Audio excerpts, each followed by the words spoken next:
আমি আজকে hair botox করলাম। কেমন লাগলো তোমার? এটা তো আর নতুন কিছু না, আমাদের সার্ভিস তোমার কাছে কেমন লাগছে? আমি তো অলওয়েজ আসি এখানে সার্ভিস নিতে, আর কেয়াপুর কাছে আমি যেটাই নেই সেটাই অলওয়েজ আমার খুব ভালো লাগে। কেয়াপুর নিকো এখন তুমি বলো, সব সময় তো মামুন তোমার সাথে থাকে, আজকে মামুন নাই, আমাদের সঙ্গটা তোমার কেমন লাগছে?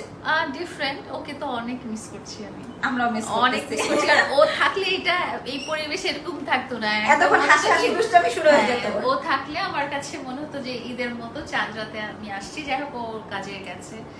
নেক্সট টাইম তুমি আবার যখন আরো কিছু সার্ভিস নেবে তখন ওকে সাথে তখন ওর সাথে নিয়ে আসবে, ওকেও করাই দেবো। আর আমরা চিন্তা করতেছি যে আমরা একটা মেন সেকশন চালু করে ফেলবো, তখন তোমাদের একই সাথে সার্ভিস তাহলে তো খুবই ভালো হয়। তাহলে আর এছাড়া আমার চেয়ে ও বেশি সার্ভিস নেয়, ও হেয়ার কেয়ার গুলো বেশি করে। এখন তুমি বলো ঈদের জন্য আর কি কি করতে চাও?